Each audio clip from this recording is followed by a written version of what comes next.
So I have a 2018 KX65 that I wanted to upgrade to the new KLX110 plastics. And I searched for a while, couldn't find anybody that had done it, and then I came across a guy who's actually a podcaster, I believe in Sweden. I'll post his name up here. And he sent me some pictures, and I told him that I'd like to make a video on how to do it. So that's what I'm doing for you guys. The main thing that you've got to do, because the front fender will bolt pretty much right up. There'll be two holes that won't line up. You can go a little bit further and drill those two out, and then you'll have all four. Front number plate lines up, and there'll be a small bracket right here that I made to hold this one. The other one bolts right up.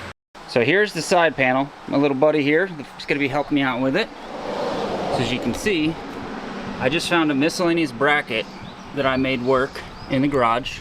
And it's a straight bracket here. I just found a spacer to put in between there to bolt into the shroud, and then added a little piece there so that the bolt would screw right to it. And as you can see, go ahead, let it go. It fits right up, keeps it off the pipe, and it's good to go there. So this section forward, pretty easy. The rear fender, you actually have to hack off because the 65 doesn't need the battery tray.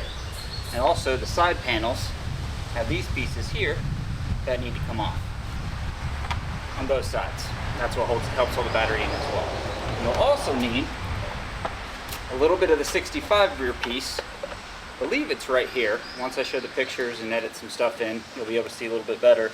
But should just need to cut that off right here, and that's what helps secure the rear fender in place. So I don't know if this is going to be the best tool to do it. There might be a better way to do it, but I figured a reciprocating saw would get into the plastic too much. This would have a better chance of not damaging it, or I have better control of it to cut these pieces off.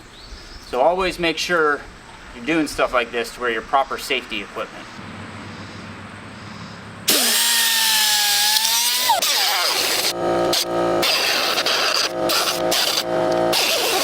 So for the rear fender, the instructions I got were to cut it right here at the battery tray. He used a hacksaw.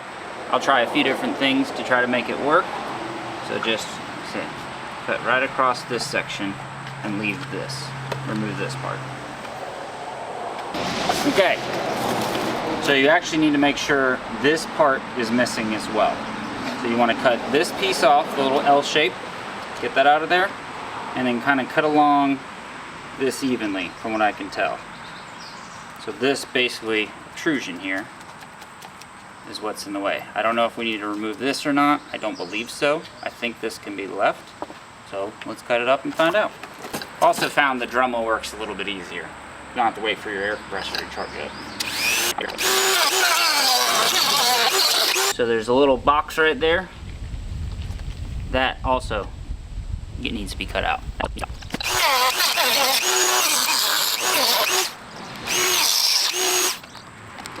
So we're experimenting here. Seems like the cut's gonna go right across this before it starts to have the little hump there. But I'm gonna go a little bit past it. I'm gonna go right across here, see how it fits, and that way if I need to, I can make a second cut. So I'll let you know if you need to cut here or there.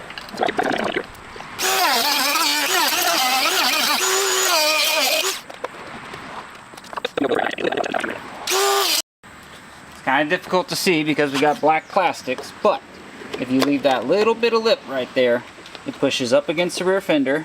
So you got your two bolts that you mount in there, your two bolts that go into the subframe line perfectly up to it, and the rear fender is secured. That goes over here, and the wrench goes on the inside. There you go, hit it.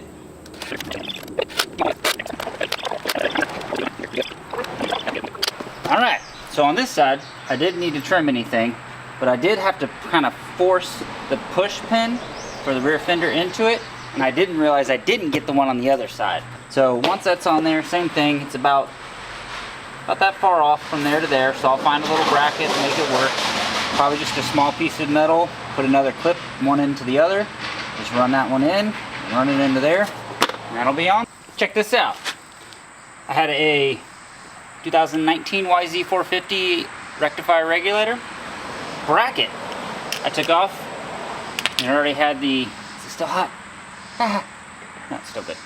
It already had what I needed for the bolt to thread in. So I just drilled a hole where I needed it, snipped it off, and Voila. Lines right up.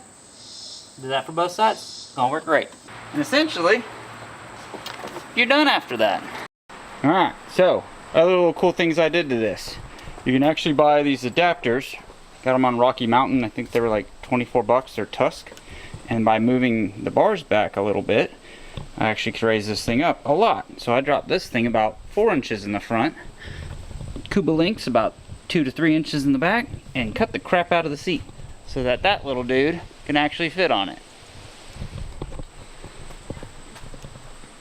So it's pretty much done.